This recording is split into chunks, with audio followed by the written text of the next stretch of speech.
ಅಯ್ಯೋ ಮಧು, ನೀನು ಯಾಕೆ ಈ ರೀತಿ ಮಾಡ್ಕೊಂಡೆ? ಯಾಕೆ ಈ ರೀತಿ ಮಾಡ್ಕೊಂಡೆ ಮಧು? ನಿನ್ನ ಬಿಟ್ಟು ನಾನು ಹೇಗಿರ್ಲಿ ಮಧು? ನಾನು ಹೇಗಿರ್ಲಿ? ನೀನು ಯಾಕೆ ನನ್ನ ಅರ್ಥನೇ ಮಾಡ್ಕೊಳ್ಳಿಲ್ಲ ಮಧು? ನಿನ್ನ ಬಿಟ್ಟು ನಾನು ಹೇಗೆ ಬದುಕ್ತೀನಿ ಅಂತ ಅನ್ಕೊಂಡೆ. ನಿನ್ನ ಬಿಟ್ಟು ನಾನು ಇರಲ್ಲ ಮಧು. ನಾನು ಸಾಯ್ತೀನಿ, ನಾನು ಸಾಯ್ತೀನಿ. ಏ ಹುಚ್ಚ, ಏನೋ ಮಾತಾಡ್ತಾ ಇದೆಯಾ ನೀನು? ಅವಳು ಸತ್ರೆ ನೀನು ಯಾಕೋ ಸಾಯ್ಬೇಕು? ನಿನ್ಗೇನು ತಲೆಗಿಲಿ ಕೆಟ್ಟಿದ್ಯಾ ಹೇಗೆ? ಹಾ, ನೋಡು, ಈ ರೀತಿ ಎಲ್ಲ ಮಾತಾಡಿದ್ರೆ ನಾನು ಮಾತ್ರ ಸುಮ್ಮನೆ ಇರಲ್ಲ. ಎಲ್ಲ ನಿನ್ನಿಂದಾನೇ ಆಗಿರೋದು, ಎಲ್ಲ ನಿನ್ನಿಂದಾನೇ ಆಗಿರೋದು. ನೀನೇ ಮಾಡಿದ್ದು, ನೀನೇ ಮಾಡ್ದೆ. ನನ್ನ ಹೆಂಡತಿಗೆ ಈ ರೀತಿ ಆಗೋದಕ್ಕೆಲ್ಲ ನೀನೇ ಕಾರಣ. ನಿನ್ನ ಮಾತ್ರ ನಾನು ಸುಮ್ಮನೆ ಬಿಡಲ್ಲ ಅಣ್ಣ. ನಿನ್ನ ನಾನು ಯಾವತ್ತೂ ಕ್ಷಮಿಸಲ್ಲ, ಯಾವತ್ತೂ ಕ್ಷಮಿಸಲ್ಲ. ಹಾಯ್ ಹಲೋ ಫ್ರೆಂಡ್ಸ್, ಎಲ್ಲರೂ ಹೇಗಿದ್ದೀರಾ? ಎಲ್ಲರೂ ಚೆನ್ನಾಗಿದ್ದೀರಾ ಅಂತ ಅಂದ್ಕೊಂಡಿದ್ದೀನಿ. ಇವತ್ತಿನ ವಿಡಿಯೋ ಹೇಗಿದೆ, ದಾರಿ ತಪ್ಪಿದ ಮಗ ಹೇಗಿದೆ, ಯಾವ ರೀತಿ ಇದೆ ಸ್ಟೋರಿ ಅಂತ ಕಮೆಂಟ್ ಮಾಡಿ ತಿಳಿಸಿ. ಹಾಗೆ ಪ್ಲೀಸ್ ಎಲ್ಲರೂ ರಿಕ್ವೆಸ್ಟ್ ಮಾಡ್ಕೊಳ್ಳೋದು ಒಂದೇ, ಪ್ಲೀಸ್ ಪ್ಲೀಸ್ ಪ್ಲೀಸ್ ಸಬ್ಸ್ಕ್ರೈಬ್ ಮಾಡ್ಕೊಂಡು ನೋಡಿ. ಇಷ್ಟು ಕಷ್ಟಪಟ್ಟು ವಿಡಿಯೋನ ಮಾಡ್ತಿರ್ತೀನಿ.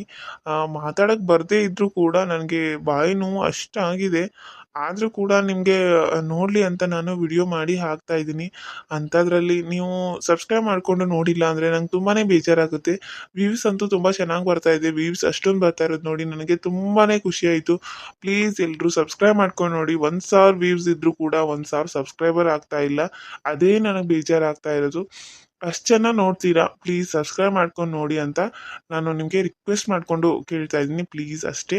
ಯಾರೆಲ್ಲ ನನ್ನ ಚಾನಲ್ನ ಹೊಸಬ್ರು ನೋಡ್ತಾ ಇದ್ರು ಪ್ಲೀಸ್ ಸಬ್ಸ್ಕ್ರೈಬ್ ಮಾಡ್ಕೊಂಡು ನೋಡಿ. ಹಾಗೆ ಯಾರೆಲ್ಲ ನನ್ನ ಚಾನಲ್ನ ಸಬ್ಸ್ಕ್ರೈಬ್ ಮಾಡ್ಕೊಂಡಿದ್ರು ಅವ್ರಿಗೆಲ್ಲರಿಗೂ ತುಂಬ ಹೃದಯದ ಧನ್ಯವಾದಗಳು.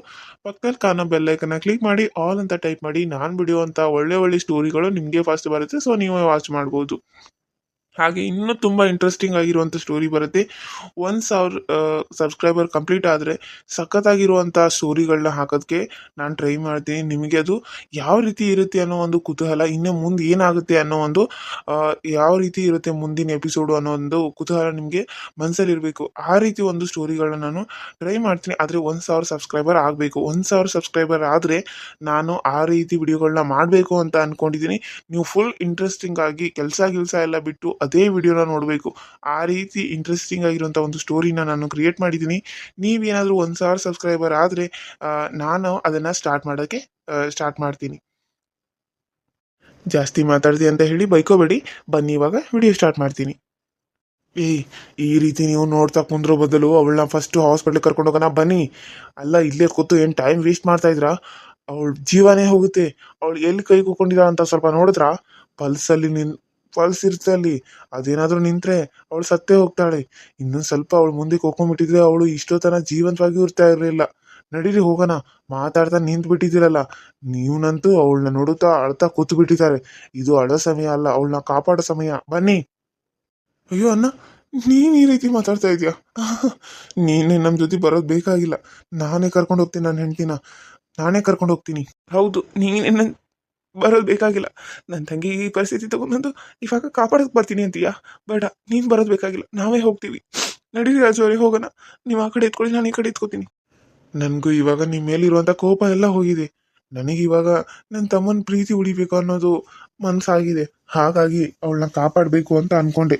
ನೀವು ಮುಂದೆ ಹಿಂದೆ ಹೋಗೋದಕ್ಕೆಲ್ಲ ಸುತ್ತಮುತ್ತ ಬಾಡಿ ಗಾರ್ಡ್ಸ್ ಇದ್ದಾರೆ. ನಾನು ನಿಮ್ಮನ್ನು ಕರ್ಕೊಂಡು ಹೋಗ್ತೀನಿ. ಆ ದಾರಿಲಿ ನೀವು ಬನ್ನಿ. ಮುಂದೆ ಅಲ್ಲಿ ನನ್ನ ಕಾರ್ ಪಾರ್ಕಿಂಗ್ ಇರುತ್ತೆ, ಅದರಲ್ಲಿ ನಾನು ನಿಮ್ಮನ್ನು ಕರ್ಕೊಂಡು ಹೋಗ್ತೀನಿ. ಇಲ್ಲ ಅಂದರೆ ನಿಮ್ಮಿಷ್ಟ, ಏನು ಮಾಡ್ಕೋತಿರೋ ಬಿಡ್ತಿರೋ ನಿಮ್ಮಿಷ್ಟ. ನೀವು ಅಲ್ಲಿಗೆ ಹೋಗೋವರೆಗೂ ಅವ್ರು ನಿಮ್ಮನ್ನು ಬಿಡಲ್ಲ. ನಿಮಗೆ ಇವಳನ್ನ ಉಳಿಸ್ಕೊಳಕ್ಕೆ ಆಗಲ್ಲ. ರಾಜು, ನೀನು ಪ್ರೀತಿ ನೀನು ಉಳಿಬೇಕು ಅಂದರೆ ನೀನು ಹೇಳಿರೋ ಆ ಪ್ರತಿಯೊಂದು ಮಾತುಗಳನ್ನ ನಾನು ಕೇಳಿ ಮನಸ್ಸು ಚೇಂಜ್ ಆಗಿದೆ. ಹಾಗಾಗಿ ಅವಳನ್ನ ನಾನು ಉಳಿಸ್ಕೊಡ್ತೀನಿ. ಇವಾಗ ನಾನು ಹೇಳೋ ರೀತಿ ನೀವು ಬಂದರೆ ಅವಳು ಉಳಿತಾಳೆ. ಇಲ್ಲ, ಆ ದಾಂಡಿಗರ ಕೈಯಲ್ಲಿ ಸಿಕ್ಕಾಕೊಂಡು, ಎಲ್ಲರ ಕೈಯಲ್ಲೂ ನೀವು ಸಿಕ್ಕಾಕೊಂಡು ಇಲ್ಲಿ ಅವಳು ಪ್ರಾಣ ಬಿಡ್ತಾಳೆ. ಏನು ಮಾಡ್ತೀರಾ ಬಿಡ್ತೀರಾ ನಿಮಗೆ ಬಿಟ್ಟಿರೋದು. ನಾನು ಎಷ್ಟು ಹೇಳ್ತಾ ಇದ್ದೀನಿ, ಇದ್ರ ಮೇಲೆ ನಿಮ್ಮಿಷ್ಟ. ತರುಣ್ ಅವರೇ, ಏನು ಮಾಡೋಣ? ನನಗೆ ಅಂತೂ ಏನು ಮಾಡಬೇಕು ಅಂತ ಗೊತ್ತಾಗ್ತಾ ಇಲ್ಲ. ಅವನು ಹೇಳ್ತಾ ಇರೋದು ನೋಡಿದ್ರೆ ಇವಾಗ ಮದುವೆ ಉಳಿಸ್ಕೋಬೇಕು, ಅದಕ್ಕೆ ಹೋಗಬೇಕು ಅಂತ ಅನಿಸ್ತಾ ಇದೆ. ಆದರೆ ನೀವು ಹೇಗೆ ಹೇಳ್ತೀರಾ ಹಾಗೆ. ನಿಮ್ಮ ಮಾತನ್ನ ಮೇರಿ ನಾನು ಏನು ಮಾಡಲ್ಲ. ಅಯ್ಯೋ, ಇವಾಗ ನಮ್ಮ ತಂಗಿ ಜೀವ ಮುಖ್ಯ. ನಡೀರಿ ಹೋಗೋಣ. ಅವಳು ಉಳಿದ್ರೆ ಸಾಕು, ಮುಂದೆ ಆಮೇಲೆ ನೋಡೋದು ಬರುತ್ತೆ. ಬನ್ನಿ ಹೋಗೋಣ. ರಾಜು, ನನ್ನ ಕಾಪಾಡಿ ರಾಜು, ನನ್ನ ಕಾಪಾಡಿ ರಾಜು. ನನಗೆ ಇನ್ನೇ ಎಷ್ಟೆಲ್ಲ ಆಸೆ, ಅದೆಲ್ಲ ಇವತ್ತೇ ಸತ್ತೋಗುತ್ತೆ ಅಂತ ಅನಿಸ್ತಾ ಇದೆ. ರಾಜು, ನಿನ್ ಪ್ರೀತಿಲೆ ಮುಳುಗಿ ನನಗೆ ಅಂತ ಮಕ್ಕಳಾಗಿ ನಾವಿಬ್ರು ಅಜ್ಜ ಅಜ್ಜಿಯಾಗಿ ಆ ಮಕ್ಕಳಿಗೆ ಮೊಮ್ಮಕ್ಕ ಆಗ್ಬೇಕು ಅಂತ ಇಷ್ಟೆಲ್ಲ ಕನ್ಸು ಕಟ್ಕೊಂಡು ನಾವಿಬ್ರು ಪ್ರೀತಿ ಮಾಡಿದ್ವಿ. ಆದ್ರೆ ಈಗ ನಾನಿಲ್ಲೇ ಸಾಯ್ತೀನೇನೋ ಅಂತ ಅನಿಸ್ತಾ ಇದೆ. ಅಣ್ಣ, ರಾಜು ನನ್ನ ಕಾಪಾಡಿ, ನಾನು ಬದುಕಬೇಕು. ಇವಾಗ ನೀವು ಬಂದಿರೋದನ್ನ ನೋಡಿ ನನಗೆ ಬದುಕಬೇಕು ಅಂತ ಅನಿಸ್ತಾ ಇದೆ. ನನ್ನ ಕಾಪಾಡಿ ಅಮ್ಮ. ಅಮ್ಮ, ಅಯ್ಯೋ ಅಮ್ಮ. ರಾಜು ಅಣ್ಣ, ರಾಜು ಅಣ್ಣ. ಹೌದು ಮಧು, ಹೌದು. ಅದಕ್ಕೆ ನಿನಗೆ ನಾನು ಏನೂ ಆಗಕ್ಕೆ ಅಣ್ಣ. ನಮ್ಮನ್ನ ನಿನ್ನ ಕರ್ಕೊಂಡು ಹೋಗೋಣ, ನಿನ್ನ ಜೊತೆಗೆ ನಾವು ಬರ್ತೀವಿ. ಮಧು ಬಾ ಮಧು, ನಿನ್ನ ಎತ್ಕೋತೀನಿ. ಬನ್ನಿ, ನಡೀರಿ ತರುಣವ್ರೆ, ಹೋಗೋಣ, ನಡಿಯಣ್ಣ. ಆದರೆ ಒಂದು, ನೀನು ನಮ್ಮ ಜೊತೆ ಬರ್ತಿದ್ದೀಯ ಅಷ್ಟೇ, ಆದರೆ ಕಾರ್ವರೆಗೂ ಅಷ್ಟೇ. ಆಮೇಲೆ ನೀನು ನಮ್ಮ ಜೊತೆ ಬರೋ ಅವಶ್ಯಕತೆ ಇಲ್ಲ. ಅಲ್ಲಿಂದ ನಾವೇ ಹೋಗ್ತೀವಿ. ನೀನು ಇಲ್ಲೇ ಇರು, ನಮ್ಮ ಜೊತೆ ನೀನು ಬರಬೇಕಾಗಿಲ್ಲ ಅಷ್ಟೇ. ಅರ್ಥ ಆಯ್ತಾ? ಅಯ್ಯೋ ದೇವ್ರಿ, ನಾನು ಚೇಂಜ್ ಆಗ್ತಾ ಇದ್ದೀನಿ ಅಂದರೂ ಕೂಡ ಈ ಜನ ನಂಬಲ್ಲ ನನ್ನ. ಈ ನಂಬದೇ ಇರೋ ಕಾರಣಕ್ಕೆ ನಾನು ಇನ್ನೂ ಚೇಂಜ್ ಆಗ್ತಾ ಹೋಗ್ತೀನಿ. ಅಂದರೆ ಕೆಟ್ಟವನಾಗಕ್ಕೆ ಸ್ಟಾರ್ಟ್ ಆಗ್ತೀನಿ. ಅದೇ ನಂಬಿದ್ರೆ, ನಾನು ಚೇಂಜ್ ಆಗಿದ್ದೀನಿ ಅಂತ ಯಾರಾದರೂ ನಂಬಿದ್ರೆ ನನಗೂ ಒಂದು ಆತ್ಮವಿಶ್ವಾಸ, ಒಂದು ಗೌರವದಿಂದ ಎಲ್ಲರೂ ನನ್ನ ಕೇಳ್ಕೊಂಡ್ರೆ ನನಗೂ ಕೂಡ ನಾನು ಚೇಂಜ್ ಆಗ್ತೀನಿ, ಚೇಂಜ್ ಆಗೋ ಭಾವನೆ ನನ್ನ ಮನಸ್ಸಲ್ಲಿ ಬರುತ್ತೆ. ನೀವು ಈ ರೀತಿ ಎಲ್ಲ ಮಾತಾಡಿದ್ರೆ ನನಗೆ ಯಾವ ರೀತಿ ಮನಸ್ಸು ಬರುತ್ತೆ? ಚೇಂಜ್ ಆಗಿರೋ ಮನಸ್ಸೆಲ್ಲ ಹಾಳಾಗುತ್ತೆ, ಬಂದಿರೋ ಮೂಡೆಲ್ಲ ಕೆಟ್ಟೋಗ್ಬಿಡುತ್ತೆ. ಸುಮ್ಮನೆ ಇವಾಗ ಮಾತಾಡದೆ ಮುಚ್ಕೊಂಡು ಬನ್ನಿ ನನ್ನ ಜೊತೆ. ಇಲ್ಲ ನಾನು ಏನು ಮಾಡ್ತೀನೋ ನನಗೆ ಗೊತ್ತಿಲ್ಲ. ಇಲ್ಲ ನೀವು ಹೇಗೆ ಹೋಗ್ತಿರೋ ಹೋಗಿ, ನಾನು ಮಾತ್ರ ನಿಮ್ಮನ್ನ ತಡೆಯಲ್ಲ. ನಾನು ನಿಮ್ಮನ್ನ ಯಾರಿಂದನೂ ಕಾಪಾಡಕ್ಕೆ ಬರಲ್ಲ. ಇದ್ರ ಮೇಲೆ ನಿಮ್ಮ ಇಷ್ಟ. ಅಯ್ಯೋ ತರುಣವ್ರಿ, ಇವಾಗ ಸ್ವಲ್ಪ ಹೊತ್ತು ಸುಮ್ಮನೆ ರೀ. ಯಾಕಂದ್ರೆ ಇವಾಗ ನಾವು ಮೊದಲು ಉಳಿಸ್ಕೋಬೇಕು. ಇವಾಗ ನಾವು ಇಲ್ಲಿಂದ ಹೋಗಬೇಕು. ಪ್ಲೀಸ್, ನೀವು ಅವನಿಗೆ ಏನೇನು ಅನ್ನೋದ್ರಿಂದ ಅವ್ನು ನಮ್ಮನ್ನ ಕಾಪಾಡಲ್ಲ, ನಮಗೆ ಹೋಗೋದಕ್ಕೆ ಬಿಡಲ್ಲ. ನಮಗಲ್ಲಿ ಏನೋ ತೊಂದರೆ ಬಂದರೂ ಅವ್ನು ಕಾಪಾಡ್ತೀನಿ ಅಂತ ಹೇಳ್ತಾ ಇದ್ದಾನೆ. ಇವಾಗ ನಮಗೆ ಮೊದಲು ಉಳಿಸೋದು ಮುಖ್ಯ, ಅವನ ಜೊತೆ ಜಗಳ ಮಾಡೋದಲ್ವಲ್ಲ. ಅದು ನಿಜಾನೇ ಬಿಡಿ ರಾಜು ಅವರೇ. ಬನ್ನಿ, ಇವಾಗ ಅವ್ನು ಕರ್ಕೊಂಡು ಹೋಗ್ತಾನೆ ಅಂತ ಹೇಳ್ತಾ ಇದ್ದಾನೆ. ಹೋಗೋಣ, ನಮ್ಮ ಅದನ್ನ ಉಳಿಸ್ಕೊಳ್ಳೋಣ. ಬನ್ನಿ. ಇಲ್ಲ ಅಂದರೆ ನಮ್ಮಪ್ಪ ಅಮ್ಮಂಗೆ ನಾನು ಹೇಗೆ ಮುಖ ತೋರಿಸ್ಲಿ? ಬನ್ನಿ, ಹೋಗೋಣ, ಬನ್ನಿ. ಆಯಿತು, ಸರಿ, ನಾನು ನಿಮಗೆ ಏನು ಅನ್ನಲ್ಲ. ನನ್ನ ತಂಗಿನ ಕರ್ಕೊಂಡು ಹಾಸ್ಪಿಟ್ಲಿಗೆ ಸೇರಿಸಿ, ನಿಮ್ಮ ಕೈ ಮುಗಿತೀನಿ, ಪ್ಲೀಸ್ ಪ್ಲೀಸ್.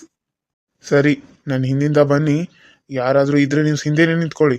ನಾನು ಹೋಗಿ ಅವ್ರನ್ನ ಅಲ್ಲಿ ಸೈಡ್ ಕಳಿಸಿ, ನಾನು ಇರ್ತೀನಿ ಅಂತ ಅಲ್ಲಿ ಹೇಳಿದ ತಕ್ಷಣ ನಿಮಗೆ ನಾನು ಸನ್ನೆ ಮಾಡ್ತೀನಿ. ಆವಾಗ ನೀವು ಬನ್ನಿ, ಸರಿನಾ? ಸರಿ ಅಣ್ಣ, ಸರಿ, ನಡೀರಿ, ಹೋಗೋಣ, ನಡೀರಿ. ನಾನು ಎತ್ಕೋತೀನಿ, ಸರಿ ರೀ. ಅಯ್ಯೋ ಬೇಡ ಅಣ್ಣ, ನಾನೇ ಎತ್ಕೋತೀನಿ ನನ್ನ ಹೆಂಡ್ತಿನ. ನೀವು ಬನ್ನಿ. ಸರಿ, ನಡೀರಿ. ಸರಿ, ಬನ್ನಿ. ಯಾರೂ ಇಲ್ಲ ಇಲ್ಲಿ, ಮುಂದೆ ಹಾಗೆ ಬನ್ನಿ, ನೋಡೋಣ. ಸರಿ ರಾಜುವೇ, ನಿಜಾಮಾಗಿ ಬನ್ನಿ. ಅಮ್ಮ, ಅಮ್ಮ, ನನಗೆ ಇಲ್ಲ ರಾಜು, ಇಲ್ಲೇ ಸಾಯ್ತೀನಿ ಅಂತ ಅನಿಸ್ತಿದೆ. ನಿನಗೇನಾಗಕ್ಕೂ ನಾನು ಬಿಡಲ್ಲ. ನೀನೇನು ಯೋಚನೆ ಮಾಡಬೇಡ, ಸುಮ್ಮನೆ ಇರು. ಜಾಸ್ತಿ ಮಾತಾಡಬೇಡಿ. ಅವ್ರಿಗೇನಾದರೂ ಸೌಂಡ್ ಕೇಳಿದ್ರೆ ಸುಮ್ಮನೆ ತೊಂದರೆ ಆಗುತ್ತೆ. ಬಾಯಿ ಮುಚ್ಕೊಂಡು ಬನ್ನಿ. ಸುಮ್ಮನೆ ಇರು ಸ್ವಲ್ಪ, ಸರಿನಾ? ಹೇಗಾದರೂ ನೋವನ್ನ ಸ್ವಲ್ಪ ತಡ್ಕೊ. ಹೊರಗಡೆ ಹೋದ್ಮೇಲೆ ನೀನು ಸ್ವಲ್ಪ ಅದನ್ನ ಮಾಡಿದ್ರೆ ನಡೆಯುತ್ತೆ. ಆದರೆ ಇಲ್ಲಿ ಏನಾದರೂ ಆದರೆ ತುಂಬ ಕಷ್ಟ ಆಗುತ್ತೆ ಮಧು, ಅರ್ಥ ಮಾಡ್ಕೊ. ಸರಿ, ಹೇಗೋ ಅಲ್ಲಿವರೆಗೂ ತಡ್ಕೋತೀನಿ. ನಡೀರಿ, ಹೋಗೋಣ. ನಾನು ನೋಡ್ತೀನಿ, ನಾನು ನೋಡಿ ಕರಿತೀನಿ. ಅಲ್ಲಿವರೆಗೂ ಇಲ್ಲೇ ನಿಂತ್ಕೊಳ್ಳಿ. ಸರಿ, ಆಯಿತು. ನೀವು ನಿಜವಾಗ್ಲೂ ನಮ್ಮನ್ನು ಕಾಪಾಡ್ತಾನ ಅಂತ ಅನಿಸುತ್ತಾ ನಿನಗೆ? ಯಾಕೆ, ನಿಮಗೆ ಅನ್ನಿಸ್ತಾ ಇಲ್ವಾ? ಅವನು ಕೆಟ್ಟವನೇ ಇರ್ಬೋದು, ಆದರೆ ತರುಣವ್ರೆ, ಅವನು ತುಂಬಾ ಒಳ್ಳೆಯವನು. ಮನಸ್ಸು ತುಂಬಾ ಮೃದು. ನಾನು ಹೇಳಿರೋ ಮಾತಿಗೆ ಅವನ ಮನಸ್ಸು ತುಂಬ ಕರಗಿದೆ ಅಂತ ಅನಿಸುತ್ತೆ. ಅದಕ್ಕೆ ಅವನ ನಮ್ಮನ್ನು ಇಲ್ಲಿಂದ ಕಾಪಾಡ್ತಾ ಇದ್ದಾನೆ. ನಡೀರಿ, ಅವನು ಕರಿತಾ ಇದ್ದಾನೆ. ಏನು ಮಾತಾಡ್ತಾ ನಿಂತಿದ್ದೀರಾ ಇಲ್ಲೇ? ನಿಮಗೇನು ಇಲ್ಲಿಂದ ದಾಟಬೇಕು ಅಂತ ಅನಿಸ್ತಾ ಇದೆಯಾ, ಅಥವಾ ಇಲ್ಲಿ ಇರಬೇಕು ಅಂತ ಅನಿಸ್ತಾ ಇದೆಯಾ? ನಿಮ್ಮನ್ನಿಬ್ಬರು ನೋಡಿದ್ರೆ ಸಿಗದಾಗ್ಬಿಡ್ತಾರೆ ಅವರು. ನಡೀರಿ. ಸರಿ ಸರಿ, ಬಂದ್ವಿ, ನಡೀರಿ, ನೀವು ಮುಂದೆ ನಾವು ಬರ್ತೀವಿ. ರಾಜು, ತುಂಬಾ ನೋವಾಗ್ತಾ ಇದೆ ರಾಜು. ಇನ್ನು ಎಷ್ಟು ದೂರ ಹೀಗೆ ಹೋಗ್ಬೇಕು? ಇಲ್ಲಿಂದ ಯಾರೂ ಕಾಣಿಸ್ತಾ ಇಲ್ಲ. ನಾವು ಬಂದಾಗೂ ಯಾರೂ ಇರಲಿಲ್ಲ. ನೀನು ಸುಮ್ಮನೆ ಹೇಳ್ತಾ ಇದೀಯಾ ಅಂತ ಅನಿಸುತ್ತೆ ನನಗೆ. ಓ ಹೌದಾ, ನಿನಗೆ ಹಾಗೆ ಅನಿಸ್ತಾ ಇದೆಯಾ? ಹಾಗಿದ್ರೆ ಅಲ್ಲಿ ನೋಡು ಸ್ವಲ್ಪ. ಓ ಮೈ ಗಾಡ್, ಇಷ್ಟೊಂದು ಜನ ಇದ್ದಾರಲ್ಲ. ಇವನಿಂದ ನಾನು ತಪ್ಪಿಸ್ಕೊಂಡು ಹೋಗೋದು ಹೇಗೆ? ಇವನಿಂದ ನಮಗೆ ತಪ್ಪಿಸ್ಕೊಂಡು ಹೋಗೋಕೆ ಆಗುತ್ತಾ? ಹಾಂ, ಇಲ್ಲ ಇಲ್ಲ, ಆಗಲ್ಲ. ಇದು ಆಗ್ತಿರೋ ಮಾತು. ನೀನು ಅವ್ರ ಕೈಲಿ ಸಿಕ್ಕಾಕ್ಸ್ತಾ ಇದೆಯಾ ತಾನೇ? ರಾಜು, ತುಂಬ ಜನ ಇದ್ದಾರೆ. ಏನಿಲ್ಲ ಅಂದರೆ 20 ಜನ ದಾಂಡಿಗರಿದ್ದಾರೆ. ನಾವು ಇಲ್ಲಿಂದ ಹೊರಗೆ ಹೋಗಕ್ಕೆ ಸಾಧ್ಯನೇ ಇಲ್ಲ. ನಿಮ್ಮನ್ನ ಸುಳ್ಳು ಹೇಳ್ತಾ ಇದ್ದಾನೆ. ನಮ್ಮನ್ನ ಅವ್ರ ಕೈಗೆ ಸಿಕ್ಕಾಕ್ಸಿ ನಮ್ಮನ್ನ ಇಲ್ಲಿ ಕೊಲ್ಲಬೇಕು ಅಂತ ಅನ್ಕೋತಾ ಇದ್ದಾನೆ. ಅವನ ಪ್ಲ್ಯಾನ್ ಅದೇ ಆಗಿದೆ. ಅಣ್ಣ, ಹೌದಾ ಅಣ್ಣ? ನೀವು ಈ ರೀತಿ ಮೋಸ ಮಾಡ್ತಾ ಇದೀಯ ಅಣ್ಣ ನಮಗೆ? ಅಯ್ಯೋ ಇಲ್ಲ, ಇಲ್ಲಿ ನೆಲಮನೆ ಇದೆ, ಅಲ್ಲಿಂದ ನಾನು ನಿಮ್ಮನ್ನ ಕರ್ಕೊಂಡು ಹೋಗ್ತೀನಿ. ಅಲ್ಲಿಂದ ಹೋದರೆ ನಿಮ್ಗೆ ಯಾರಿಗೂ ಗೊತ್ತಾಗಲ್ಲ. ಅಲ್ಲಿ ಯಾರಿದ್ದಾರೆ ಬಿಟ್ಟಾರೆ ಅಂತ ಹೇಳಿ ಯಾರೂ ನೋಡೋದು ಇಲ್ಲ. ಇಲ್ಲಿ ಜನಕ್ಕೆ ಅದು ಯಾರಿಗೂ ಗೊತ್ತಿಲ್ಲ. ಅದನ್ನು ನೋಡಿದ್ದೆ ನಾನೇ ನಿನ್ನೆ ಮೊದಲು. ಹಾಗಾಗಿ ಅಲ್ಲಿ ಒಳಗಡೆ ಎಲ್ಲ ಲೈಟ್ ಅದು ಎಲ್ಲ ವ್ಯವಸ್ಥೆ ಮಾಡಿದ್ದೀನಿ. ಹಾಗೆ ಹೋಗೋಣ ನಡೀರಿ. ನಾವು ಇವಾಗ ಬಂದಿರಿದ್ದೇನು ನೆಲಮನೆನೇ ತಾನೇ? ಮತ್ತೆ ಇನ್ನೇ ಎಂಥ ನೆಲಮನೆ ಇದೆ ನಿನಗೆ? ಅಯ್ಯೋ ಇದನ್ನೇ ಹೇಳ್ತಾ ಇರೋದು. ಇದನ್ನೇ ಯಾರೂ ನೋಡೇ ಇಲ್ಲ ಅವರು. ಮೇಲೆ ಅಷ್ಟೇ ಗೊತ್ತಿರೋದು ಅವ್ರಿಗೆ. ಅದು ಮುಚ್ಚಿತ್ತು. ನಾನು ಅದನ್ನು ಓಪನ್ ಮಾಡಿದೆ ಇಲ್ಲಿ ಏನಿದೆ ಅಂತ. ಅವಾಗ ನನಗೆ ಗೊತ್ತಾಯಿತು. ಇವಾಗಾದರೂ ಅರ್ಥ ಆಯ್ತಾ? ಈಗಿಂದನೂ ಹೊರಗೆ ಹೋಗ್ಬೋದು. ಬನ್ನಿ, ನಾನು ಕರ್ಕೊಂಡು ಹೋಗ್ತೀನಿ. ನಿಮ್ಗೆ ಯಾಕೆ? ನಿಮ್ಮನ್ನ ಸೇಫಾಗಿ ಕರ್ಕೊಂಡು ಹೋದರೆ ಸಾಕು ತಾನೇ? ನಿಮ್ಮ ತಂಗಿ ಉಳಿಬೇಕು, ನಾನು ಕಾಪಾಡ್ತೀನಿ. ನೀವೇನೇ ಚಿಂತೆ ಮಾಡಬೇಡಿ. ರಾಜುಗೆ ಮಧು ಎಷ್ಟು ಮುಖ್ಯ ಅಂತ ನನಗೆ ಗೊತ್ತಾಯಿತು. ಅದಕ್ಕೆ ನಾವು ಅವ್ರನ್ನ ಸೇವ್ ಮಾಡಬೇಕು ಅಂತ ಅಂದ್ಕೊಂಡೆ. ನಡೀರಿ, ಇವಾಗ ನಾನು ನಿಮ್ಮನ್ನ ಕರ್ಕೊಂಡು ಹೋಗ್ತೀನಿ. ಅಯ್ಯೋ ರಾಜು, ನಾವಿಲ್ಲಿಂದ ಹೋಗ್ತೀವ? ನಾನು ಬದುಕ್ತೀನ? ನಿನ್ ಜೊತೆ ಸಂಸಾರ ಮಾಡ್ತೀನ ಅನ್ನೋದೇ ನನಗೆ ಡೌಟ್ ಆಗ್ಬಿಟ್ಟಿದೆ. ಈ ರೀತಿ ಎಲ್ಲ ಮಾತಾಡಬೇಡ ಮಧು, ನಂಗೆ ತುಂಬ ಬೇಜಾರಾಗುತ್ತೆ. ನಿನಗೇನಾಗಲ್ಲ, ನಿಂಗೇನಾಗಲ್ಲ. ನಾನಿದ್ದೀನಿ. ನಾನಿರುವಾಗ ನಿನಗೇನಾಗಕ್ಕೂ ನಾನು ಬಿಡಲ್ಲ ಮಧು. ಪ್ಲೀಸ್ ಅರ್ಥ ಮಾಡ್ಕೊ, ಸುಮ್ಮನೆ ಇರು. ಸರಿ ರಾಜು, ಸರಿ. ಅದು ನೋವು ಜಾಸ್ತಿ ಆದಾಗೆಲ್ಲ ನಾನು ಸಾಯ್ತೀನಿ ಏನೋ ಅಂತ ಅನಿಸ್ತಾ ಇದೆ ನನಗೆ. ಅದಕ್ಕೆ ಹೇಳಿದ್ದು ಅಷ್ಟೆ. ಸರಿ, ನನ್ನನ್ನು ಇಲ್ಲಿಂದ ಕರ್ಕೊಂಡು ಹೋಗು, ಕರ್ಕೊಂಡು ಹೋಗು. ಹೇಯ್, ಅಲ್ಲಿ ಯಾಕೆ ನಿಂತ್ಕೊಂಡ್ರಿ? ಬನ್ನಿ, ಹೀಗೆ ಹೋಗಬೇಕು. ಬೇಗ ಬೇಗ ಬನ್ನಿ. ಯಾರಾದರೂ ನಮ್ಮನ್ನು ನೋಡಿದ್ರೆ ತುಂಬಾ ತೊಂದರೆ ಆಗುತ್ತೆ. ನಿಮ್ಗೆ ಯಾಕೆ ಅರ್ಥ ಆಗ್ತಾ ಇಲ್ಲ? ಅವ್ರು ಮೊದಲೇ ಪದೇ ಪದೇ ಹೋಗಿ ರೂಮ್ನ ಚೆಕ್ ಮಾಡ್ತಾ ಇರ್ತಾರೆ. ಇವಾಗ ಇಷ್ಟೊತ್ತಾಯ್ತು, ಅವರು ಈ ರೂಮ್ನ ಚೆಕ್ ಮಾಡೇ ಇಟ್ಟಿರ್ತಾರೆ. ಅವ್ರಿಗೇನಾದರೂ ಡೌಟ್ ಬಂದರೆ ನಮ್ಮ ಕತೆ ಅಷ್ಟೇ. ನನ್ನ ಕೂಡ ನಿಮ್ಮ ಜೊತೆ ಬಿಡಲ್ಲ ಅವರು. ನಾನು ಕೂಡ ಇದರ ಶಾಮೀಲಾಗಿದ್ದೀನಿ ಅಂತ ಹೇಳಿ ನನ್ನನ್ನು ಕೊಲ್ಲೋದಕ್ಕೆ ಹೆಸಲ್ಲ ಅವರು. ನೋಡಿ, ಇವಾಗ ನಮ್ಮ ಜೀವ ಮುಖ್ಯ. ಅವಳು ಜೀವ ಹೇಗೆ ಮುಖ್ಯನೋ ಹಾಗೆ ನಮ್ಮ ಜೀವನ ಮುಖ್ಯ. ನಿಮ್ಮ ಜೊತೆಗೆ ಇವಾಗ ನಾನು ಕೈ ಸೇರಿಸಿದ್ದೀನಿ. ಹಾಗಾಗಿ ಅವ್ರು ನನ್ನನ್ನು ಕೂಡ ಬಿಡಲ್ಲ. ಬನ್ನಿ, ಹೋಗೋಣ. ನೀನು ನಮಗೆ ನಿಜವಾಗ್ಲೂ ಹೆಲ್ಪ್ ಮಾಡ್ತಾ ಇದೀಯಾ? ನಿನಗೆ ಇಷ್ಟೊಂದು ಒಳ್ಳೆ ಮನಸ್ಸು ಬಂತಾ? ನಿನಗೆ ಇಷ್ಟೊಂದು ಒಳ್ಳೆ ಮನಸ್ಸು ಬರೋದಾಗಿದ್ರೆ ನನ್ನ ತಂಗಿನ ಯಾಕೆ ನೀನು ಇಲ್ಲಿವರೆಗೂ ಕರ್ಕೊಂಡು ಬರ್ತಾ ಇದ್ದೆ? ಹಾಂ, ಎಲ್ಲ ನಾಟಕ ಮಾಡ್ತೀಯ. ಬರೇ ನಾಟಕ, ಬರೇ ನಾಟಕ. ನಿನ್ನ ಮುಖ ನೋಡಿದ್ರೆ ನನಗೆ ಎಷ್ಟು ಕೋಪ ಬರುತ್ತೆ ಅಂದರೆ, ನೀನನ್ನು ಇಲ್ಲಿ ಹಿಡ್ಕೊಂಡು ಜಾಡ್ಸ್ ಒದ್ದು ನಿನ್ನ ಕುತ್ತಿಗೆ ಈಚೆಗೆ ಕೊಲ್ಲಬೇಕು ಅನ್ನೋಷ್ಟು ಸಿಟ್ಟಿದೆ. ಆದರೆ ನೀನು ನಮಗೆ ದಾರಿ ತೋರಿಸ್ತಾ ಇದೀಯ ಅನ್ನೋ ಒಂದೇ ಒಂದು ಕಾರಣಕ್ಕೆ ನಾನು ನಿನ್ನನ್ನು ಸುಮ್ಮನೆ ಬಿಡ್ತಾ ಇದ್ದೀನಿ ಅಷ್ಟೇ. ಹಾಳಾಗಿ ಹೋಗು, ನಿನಗೆ ನನ್ನ ಪ್ರಾಣಕ್ಕೆ ಭಿಕ್ಷೆ ಕೊಡ್ತಾ ಇದ್ದೀನಿ ಅಂತ ಅನ್ಕೋ. ನಾನು ಅದಕ್ಕೆ ನಿನ್ನ ಸುಮ್ಮನೆ ಬಿಟ್ಟಿರೋದು. ಇಲ್ಲ ಅಂದಿದ್ರೆ ನನ್ನ ತಂಗಿಗೆ ಇಷ್ಟೆಲ್ಲ ತೊಂದರೆ ಕೊಟ್ಟಿರೋನ ನಾನು ಸುಮ್ಮನೆ ಬಿಡಲ್ಲ. ಇವಾಗ ಅವಳು ಪ್ರಾಣಕ್ಕೆ ಏನೂ ಆಗಬಾರ್ದು ಅನ್ನೋ ಕಾರಣಕ್ಕೆ ನಾನು ಇಲ್ಲಿಂದ ಹೋಗ್ತಾ ಇರೋದು. ಓಡ್ ಹೋಗ್ತಾ ಇದ್ದೀನಿ ಅಂತ ಅಲ್ಲ, ವಾಪಸ್ ಬರ್ತೀನಿ. ಬಂದು ನಾನು ಏನು ಅಂತ ತೋರಿಸ್ತೀನಿ ಇವ್ರಿಗೆಲ್ಲ. ಅಲ್ಲಿವರೆಗೂ ನಾನು ಸುಮ್ಮನೆ ಇರಲ್ಲ. ನನ್ನ ಮನಸ್ಸಿಗೆ ನೆಮ್ಮದಿ ಇಲ್ಲ. ನಡಿ, ನಡಿ, ಇವಾಗ ಹೋಗೋಣ. ನೀನು ಅನ್ನೋದು, ನೀನು ಕೋಪ ಮಾಡ್ಕೊಳ್ಳೋದು ಎಲ್ಲ ಕರೆಕ್ಟಾಗಿದೆ. ಆದರೆ ಇವಾಗ ನೀನು ಇಲ್ಲೇ ಜಾಸ್ತಿ ಮಾತಾಡ್ತಾ ನಿಂತರೆ ಸಿಕ್ಕಾಕೊಂಡು 4 ಜನ ಸಾಯ್ಬೇಕಾಗತ್ತೆ. ನೀನು ಬಾಯಿ ಮುಚ್ಕೊಂಡು ಸ್ವಲ್ಪ ಹೊತ್ತು ಬರ್ತೀಯಾ? ಸರಿ, ನಡಿ. ಅಣ್ಣ, ಪದೇ ಪದೇ ಅವನ ಜೊತೆ ಜಗಳ ಮಾಡಬೇಡ ಅಣ್ಣ. ಅವ್ನು ಸರಿ ಇಲ್ಲ. ಅವನ ಕೋಪ ಬಂದ್ರೆ ತುಂಬಾನೇ ಕೆಟ್ಟವನು ಅಣ್ಣ ಅವನು. ಅಣ್ಣ, ಅವ್ನು ನಮ್ಮನ್ನು ಇವಾಗ ಹೊರಗೆ ಕರ್ಕೊಂಡೋದ್ರೆ ಸಾಕಾಗಿದೆ. ಸುಮ್ಮನೆ ಯಾಕಣ್ಣ?